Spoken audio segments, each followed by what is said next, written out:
No other brand in the automotive industry has generated as much buzz in 2022 as Mazda has with their latest unveilings, the CX-50 for North America and the CX-60 that will be sold in other global markets. Here in the US, buyers and journalists alike have questioned Mazda's reasoning for two crossovers in the lineup that just might serve the same purpose, and if the CX-5 and CX-50 differentiate themselves enough where there's no confusion or parity in the product line. Mazda has their eyes on going upmarket, and the CX-5 has been an integral part of that with its exceptional interior quality and almost luxury-like driving environment. Now with rugged crossovers also becoming popular, the CX-50 adds some versatility to the product line, while at the same time offering buyers a different take on the compact SUV segment. So here's a comparison between the CX-5 and CX-50 to see which crossover is the right choice for you. Mazda's design philosophy hasn't wavered throughout the last decade, where they go for the streamlined and aerodynamic look, but try to be as minimalistic as possible by avoiding sharp body lines. The question is, does that work for a luxury market, or at the very least, symbolize a brand that's going upscale? Clearly, when it comes to the CX-50, Mazda made a few changes, and possibly took some risks on the road presence for this crossover, as it's not just the plastic cladding that draws attention, but the reshaped front fascia, headlights and taillights, and even the sportier silhouette makes it seem as though this Japanese brand is ready to move in a new direction.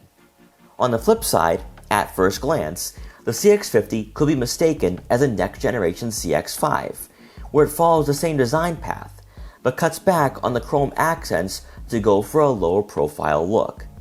The front end makes a great first impression with the extended front grille, but even the reshaping of the LED headlights and the integration of side air vents gives the CX-50 a more dynamic road presence. Subtle yet noticeable is that this crossover does look muscular compared to the CX-5, and that could be due to the wider stance and lower roofline. For 2022, the CX-5 went through a minor refresh of its own, while also adding one key design element that lets us know its role within Mazda's product line. On higher trims, you can opt for a full paint finish to remove the plastic cladding for the luxury crossover look, as some consumers aren't too fond of the off-road aesthetics on a vehicle like this. This facelift also ushers in the reshaping of the headlights and taillights, while also getting rid of the fog lights which were present on last year's model. From a cosmetic standpoint, the CX-5 can fly a bit below the radar, unlike the CX-50 which will get noticed on the roadways. There's many similarities between the CX-5 and CX-50, despite the fact they're built on different platforms. And at first glance, when solely focused on the gauge cluster, infotainment system, and center console, you'll notice that the two crossovers share some things in common. However, the materials Mazda chose for the CX-50 will alter the driving environment compared to the CX-5. Rather than the typical soft-touch padding, even for the top portion of the dashboard, Mazda opted for harder touch plastics, most notably for the center console, where for taller drivers, their right leg might be resting. Not a surprise for rugged crossovers, Mazda clearly anticipates occupants tracking in mud and dirt, as the cabin isn't as plush as what you'll have in the CX-5, and generally should be easier to clean.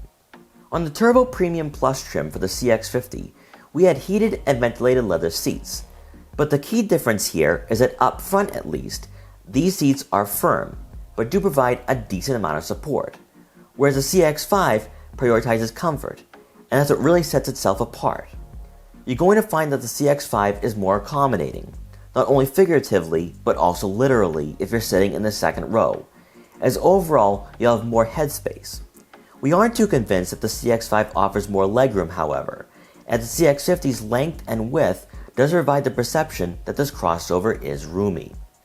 The one takeaway for the interior is that the CX-50 will be equipped with a panoramic moonroof, and that's been a feature many buyers have been demanding from Mazda for years. Across the board from Mazda, they've reworked the handling, suspension, and overall performance for their crossover lineup, specifically the CX-5, which has taken on the role as being the luxurious and upscale sibling when parked side by side with the CX-50. And you see that with the exterior, and especially for the interior. With concerns of parity in the lineup and the lack of a substantial difference in the road presence between the two, it's only natural to assume that both the CX-5 and CX-50 will feel relatively the same when you step inside and get behind the wheel. But thankfully, that couldn't be further from the truth. Both the CX-5 and CX-50 will be powered by either a 2.5-liter naturally aspirated engine or a 2.5-liter turbo, producing 187 horsepower and 186 pound-feet of torque for the base powertrain, and 256 horsepower and 320 pound-feet of torque if you opt for the turbo. Compared to some Japanese rivals, Mazda pairs their engines with a 6-speed automatic transmission instead of a CVT, which has been retooled for 2022 to add refinement and smoothness as the vehicle shifts through the gears. Moving past performance, this is where these two siblings diverge in driving dynamics and characteristics, and ultimately their unique personalities will affect your buying decision. If comfort, luxury, and family-friendly are traits you want in a crossover, the CX-5 will check off all the boxes, as steering input and rigidity to the suspension provides confidence as you corner on back roads, but also offers some cushioning as you go over bumps and imperfections in the road.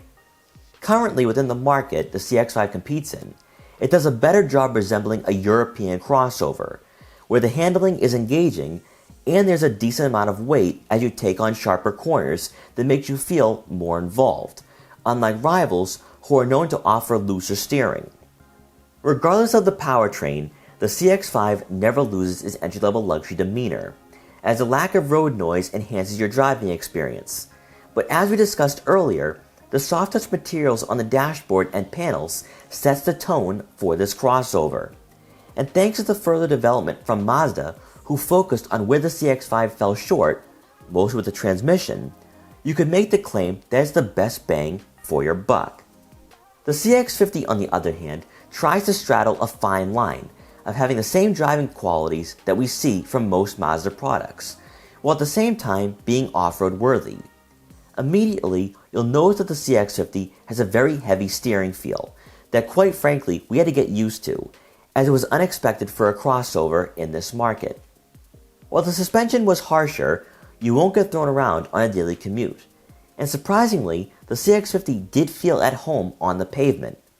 If you're currently a CX-5 owner and you had the opportunity to test drive this crossover, you'll quickly take note of the added blind spots, higher door panels, squared off hood, louder interior due to the lack of dual pane windows, and extremely firm seats, even with our model having leather upholstery. Within the confines of its market and the rivals it matches up against, the CX-50 is objectively better than the Ford Bronco Sport and Subaru Outback Wilderness. But compared to the CX-5, that's where we wouldn't be hesitant in saying that it's targeting a different demographic of consumer that's not prioritizing comfort or luxury. The CX-50 is a solid crossover in its own right, and perfect for an adventurer who wants some toughness and ruggedness. The overall performance is rather nice, and for our driving styles, we felt that it was more engaging than the CX-5, but others may think otherwise. It boils down to your personal preference, but we can't say that the CX-50 is for everyone when it pertains to the driving dynamics. Some have questioned whether in the long term the CX-50 will replace the CX-5, despite Mazda's insistence that it will remain in the lineup. Unlike when the CX-30 effectively ended the CX-3's life cycle, the CX-50 doesn't necessarily do enough where you can definitively say it's better than the CX-5 and is a worthy upgrade. If it weren't for the alphanumeric confusion, consumers and journalists would have easily identified how these crossovers differ and what they bring to the table. When it boils down to the driving dynamics and even the interiors, we believe the CX-5 is still going to be the go-to option. However, the CX-50 is a more capable vehicle that can take on the elements, go off-road, and as stated before, might be a better rugged crossover than its closest rivals. Can the CX-5 and CX-50 coexist? Absolutely. And before rushing to judgment, we need to wait and see what the next generation CX-5 will offer, as we anticipate drastic changes to reflect Mazda's ambitions.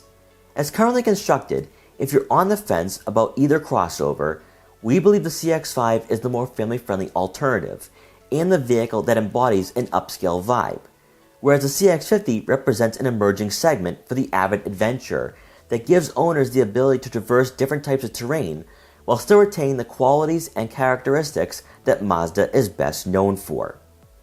We hope you enjoyed this comparison between the 2023 Mazda CX-50 and 2022 Mazda CX-5.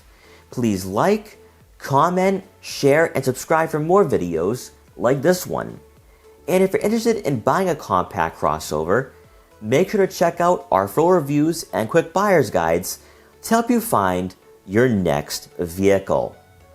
And thanks for watching.